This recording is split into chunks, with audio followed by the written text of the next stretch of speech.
Oriental high secondary school Mirzapur અમદાવાદની YouTube ચેનલમાં તમામ વિદ્યાર્થીઓનું સ્વાગત છે.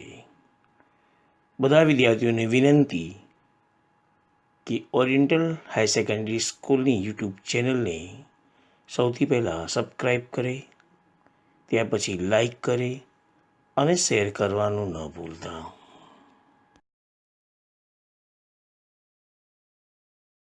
પ્રસ્તુત કરતા કુરેશી ગુલામ દસ્તગીર આઈ.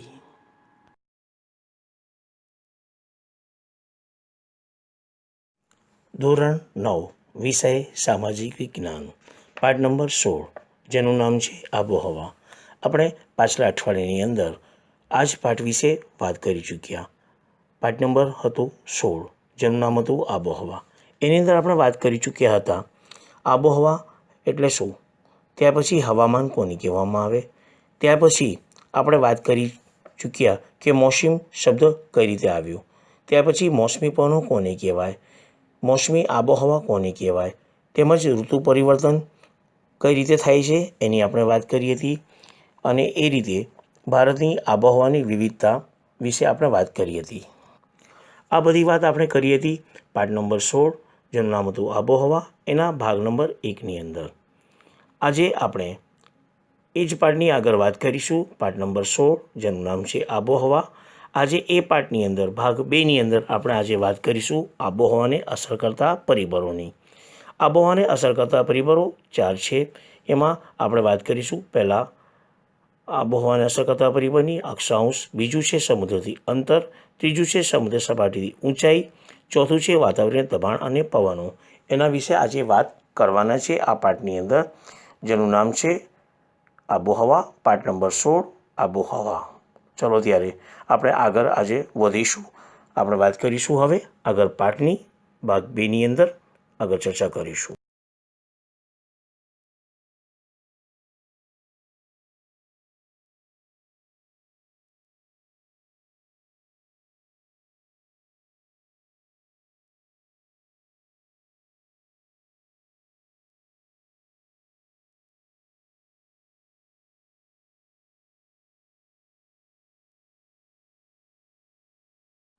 આબોહવાને અસર કરતા પરિબળો.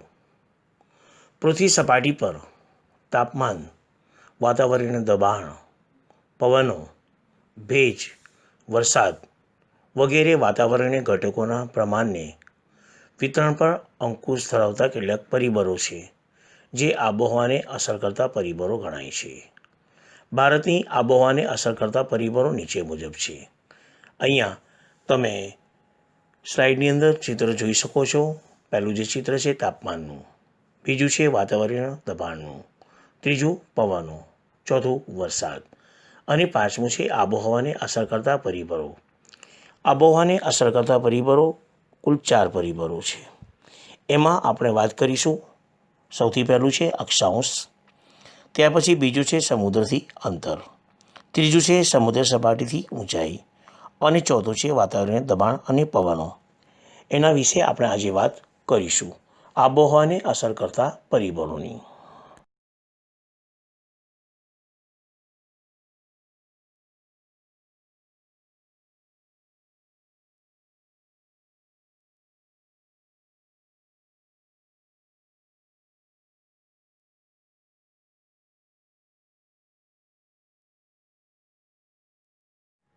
આપણે વાત કરી રહ્યા છીએ આબોહવાને અસર કરતા પરિબળો.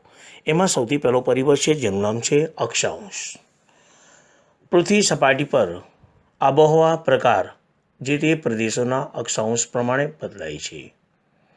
આબોહવામાં તત્વોનું વિતરણ મોટાભાગે અક્ષાંશોને અનુસરે છે.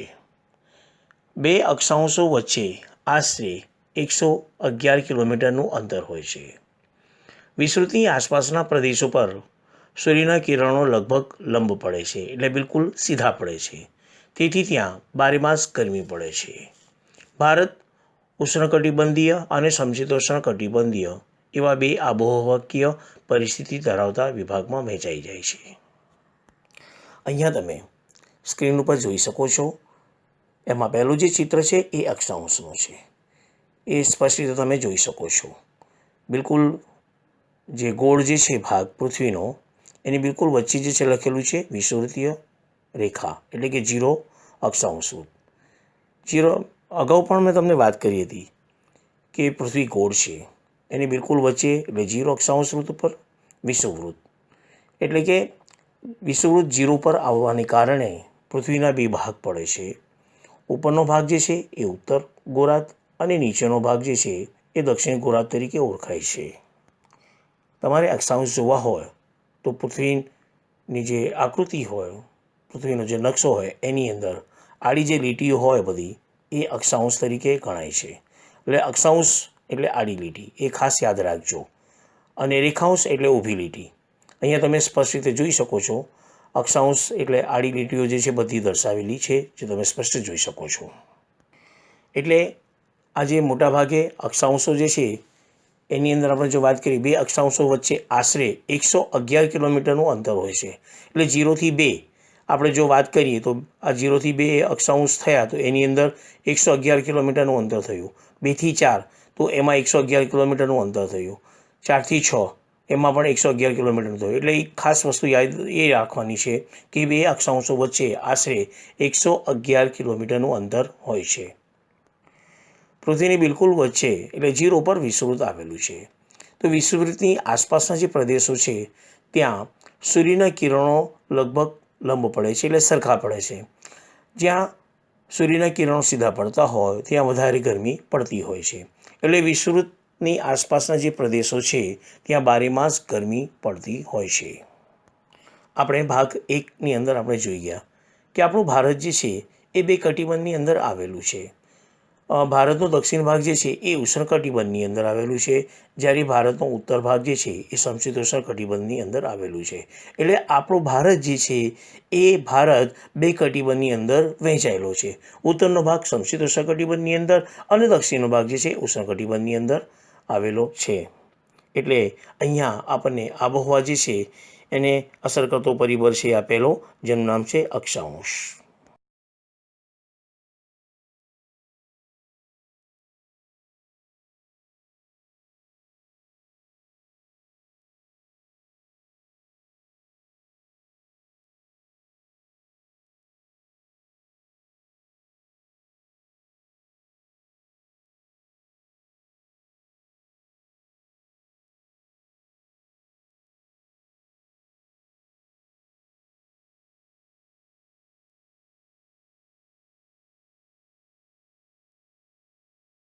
આબોહવાને અસર કરતો બીજો પરિબળ છે જેનું નામ છે સમુદ્રથી અંતર.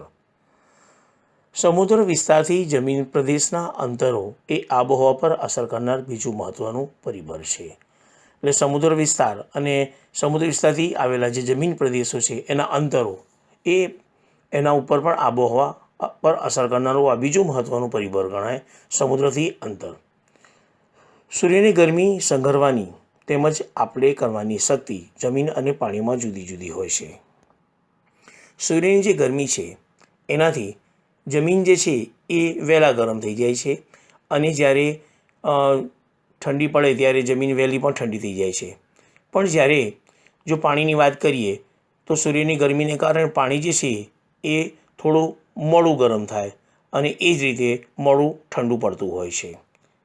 એટલે કે જમીન અને પાણી બંને વચ્ચે જે છે સૂર્યની ગરમી સંઘરવાની તેમજ એની આપલે કરવાની શક્તિ એ બંનેની જુદી જુદી છે. મેં તમને હમણાં હાલ વાત કરી કે જમીન જે છે એના ઉપર જો સૂર્યના કિરણો પડે તો જમીન વહેલી ગરમ થઈ જાય છે, જ્યારે પાણી ઉપર સૂર્યની કિરણો પડતા હોય તો એ પાણી જે છે એ થોડોક વહેલો ગરમ થતો નથી. એટલે ગરમ થતાં તો એનો થોડી વાર લાગે છે.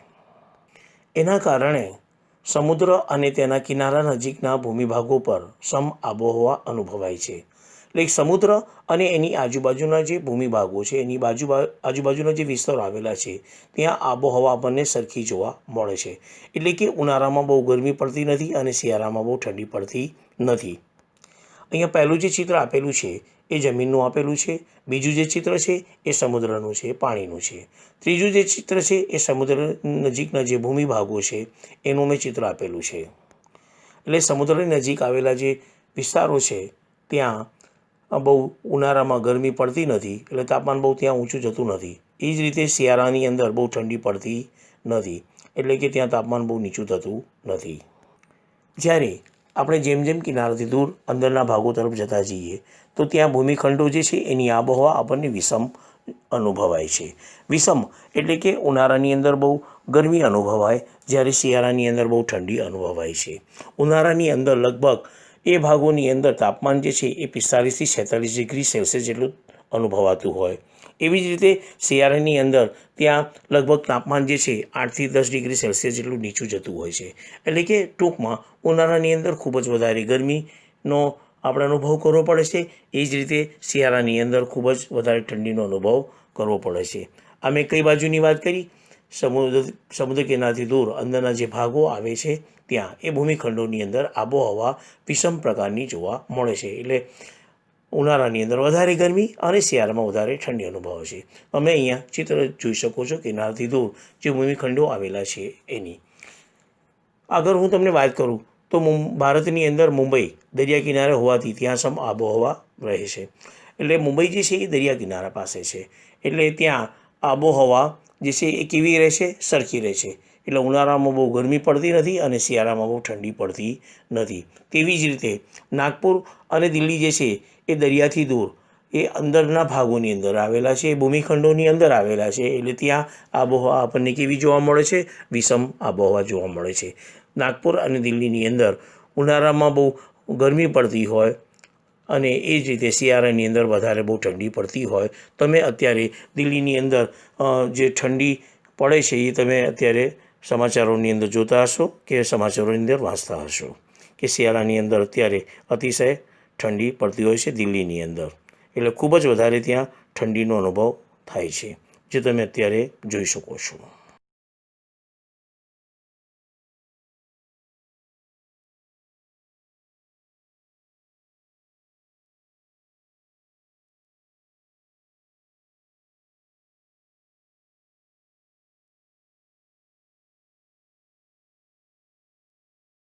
આપણે વાત કરી રહ્યા છીએ આબોહવાને અસર કરતા પરિબળો.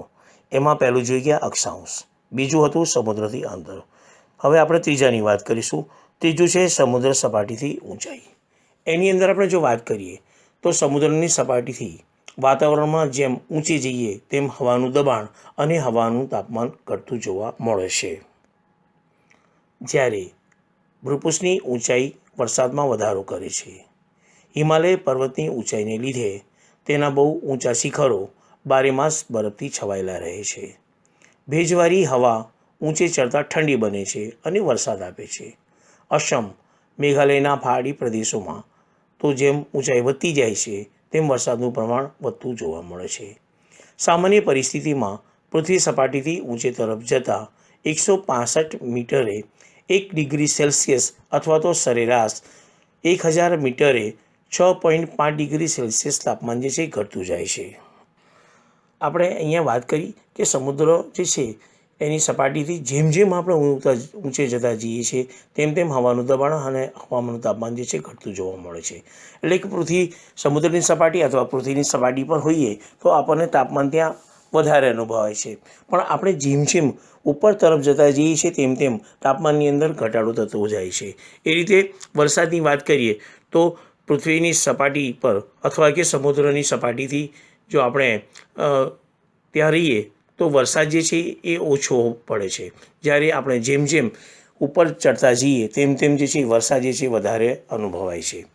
અહીંયા હિમાલયની વાત કરી છે કે આપણે હિમાલયની પર્વતની ઊંચાઈને લીધે તેના બહુ ઊંચા શિખરો જે છે એ બારેમાસ બરફથી છવાયેલા રહે છે.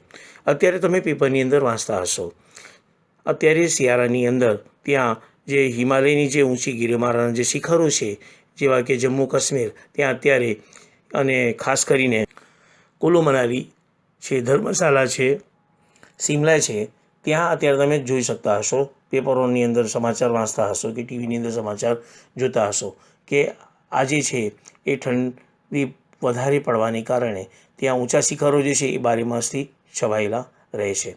અત્યારે હાલની જ આપણે વાત કરીએ તો જમ્મુ અને કાશ્મીર જે છે એ એવું લાગે છે કે એણે સફેદ બરફની ચાદર ઓઢેલી હોય એવું લાગે છે. એટલે શ્રીનગર જે છે આખું બરફથી ઢંકાઈ ગયેલું છે એમ આપણે કહી શકીએ.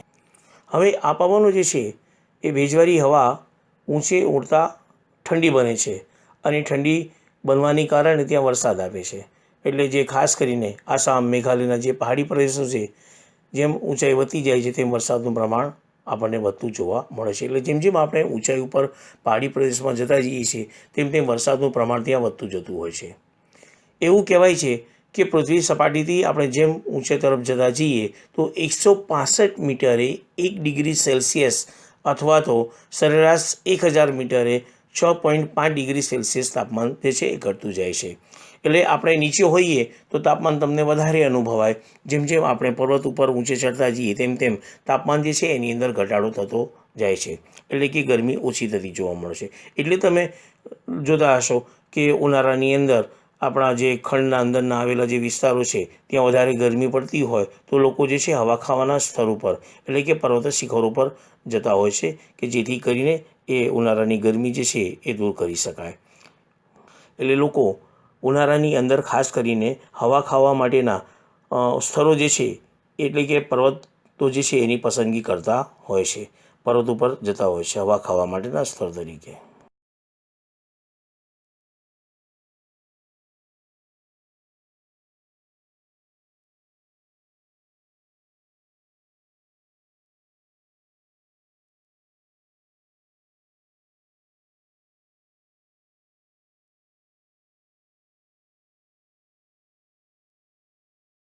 આપણે વાત કરી રહ્યા છીએ આબોહવાને અસર કરતા પરિબળોની.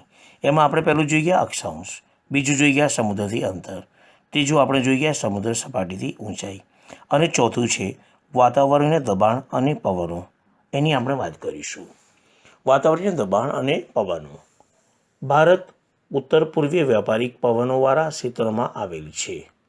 આ પવનો ઉત્તર ગોળાર્ધના ઉષ્ણકટિબંધીય ગુરુદાપટના ભારે દબાણ પટ્ટાઓ દ્વારા સર્જાય છે.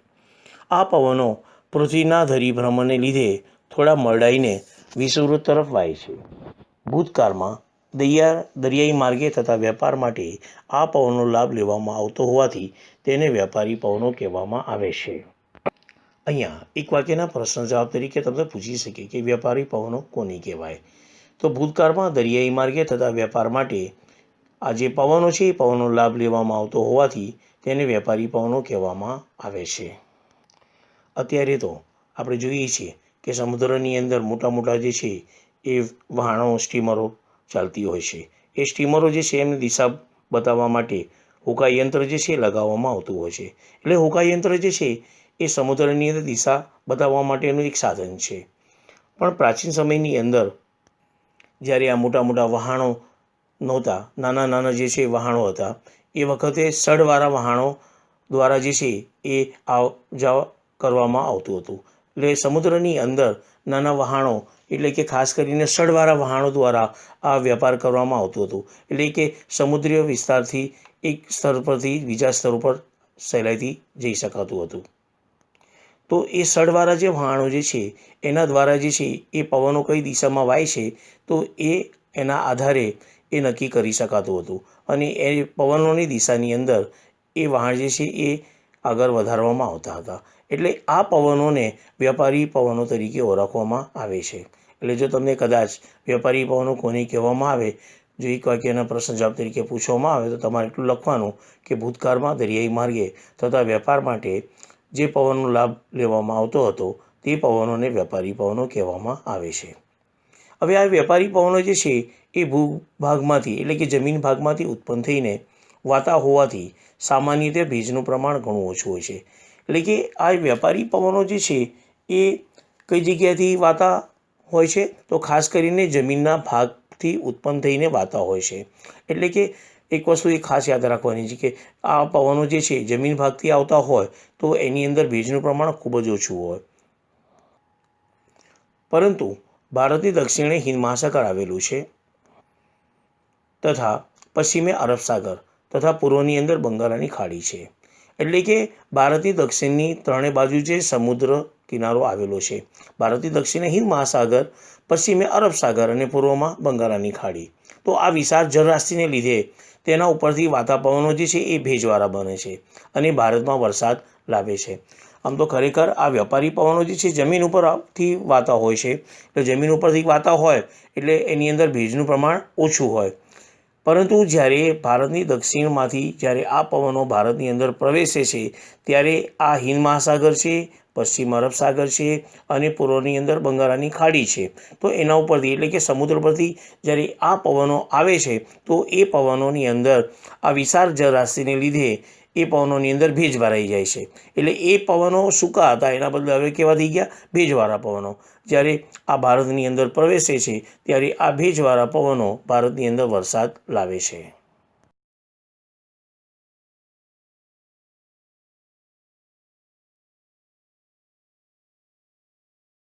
આપણે વાત કરી રહ્યા છીએ આબોહવાને અસર કરતા પરિબળો, એમાં ચોથા પરિબળની વાત કરી રહ્યા છીએ વાતાવરણીય દબાણ અને પવનો. એની અંદર આપણે આગળ વાત કરીશું. શિયાળામાં હિમાલયની ઉત્તરમાં ભારે દબાણ હોય છે. આ ક્ષેત્રમાંથી ઠંડા અને સૂકા પવનો દક્ષિણના હળવા દબાણવાળા સમુદ્રી વિસ્તારો તરફ વાય છે. એટલે કે શિયાળાની અંદર જે પવનો આવે છે તે ક્યાંથી આવે છે? ઉપરથી આવે છે, એટલે કે જમીન તરફથી આવે છે, ઉત્તરથી દક્ષિણ તરફ આવતા હોય છે. એટલે આ પવનો ઠંડા અને સૂકા પવનો હોય છે, એટલે દક્ષિણના હળવા દબાણવાળા સમુદ્રી વિસ્તારો તરફ આગળ જાય છે. એટલે કે જમીન પરથી સમુદ્ર તરફ આ પવનો આવતા હોય છે. ઉનાળામાં મધ્ય એશિયા અને ભારતના ભૂમિભાગોમાં ઊંચા તાપમાનને કારણે હવાનું હલકું દબાણ રચાય છે. આ સમયે દક્ષિણે હિન્દ મહાસાગર પર ભારે દબાણ હોય છે. એટલે એ સમયે દક્ષિણ હિન્દ મહાસાગર જે છે એના ઉપર ભારે દબાણ હોય છે. તેથી હિન્દ મહાસાગર પરથી પવનો ઉત્તરના હલકા દબાણ તરફ ખેંચાઈ આવે છે.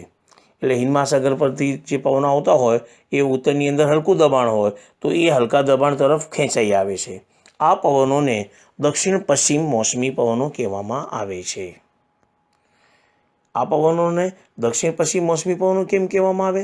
કેમ કે આ પવનો જે છે દક્ષિણ બાજુથી આવે છે અને પશ્ચિમ બાજુથી આવતા હોય છે. એટલે કે હિન્દ મહાસાગર પરથી આવતા હોય છે અને ખાસ કરીને અરબ સાગર પરથી આવતા હોય છે. એટલે દક્ષિણ અને પશ્ચિમ બાજુથી આ પવનો આવતા હોવાને કારણે એને દક્ષિણ પશ્ચિમ મોસમી પવનો તરીકે ઓળખવામાં આવે છે. અમે તમને હમણાં જ વાત કરી કે આ પવનો જે છે ખાસ કરીને સમુદ્ર પરથી આવતા હોવાને કારણે એ પવનો ભેજવાળા હોય છે અને એ ભેજવાળા હોવાને કારણે એ પવનો ભારતની અંદર જ્યારે પ્રવેશે છે ત્યારે ભારતમાં વરસાદ લાવે છે.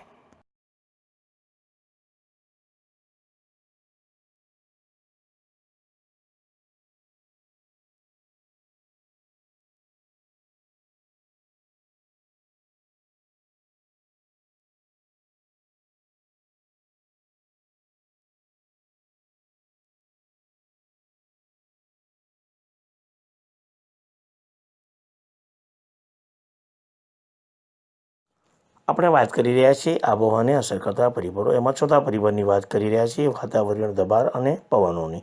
એની અંદર આપણે આગળ વાત કરીશું. ભારતીય વિસ્તારથી દૂર આવેલા કેટલાક પ્રદેશો ઉપર ક્યારેક વિશિષ્ટ ઘટના આકાર લેતી હોય છે, જેનાથી આબોહવાની દીર્ઘકાલીન પ્રણાલીમાં તે સમય પૂરતો થોડો તફાવત સર્જાય છે. ભારતના હવામાન ઉપર જેટ સ્ટ્રીમ, પશ્ચિમી વિક્ષોભ જેને આપણે વેસ્ટર્ન ડિસ્ટર્બન્સીસ કહીશું, અલ નીનો, આઈટીસી ઝોન જેવી ઘટનાઓ ઘણી અસર કરે છે. આમ છતાં એકંદરે ભારતની મોસમી આબોહવાની લાક્ષણિકતાઓ જળવાઈ રહી છે. મેં તમને અત્યારે હાલ વાત જે કરી કે ભારતના હવામાન ઉપર જેટ સ્ટ્રીમ, પશ્ચિમી વિક્ષોભ જેને આપણે વેસ્ટર્ન ડિસ્ટર્બન્સીસ કહીએ છીએ, અલ નીનો, આઈટીસી ઝોન એ જે ઘટનાઓ બનતી હોય છે એની ઘણી અસર ભારત ઉપર થતી હોય છે. એ ઘટનાઓની આપણે પાછળથી વાત કરવાના છીએ આગળના ભાગોની અંદર.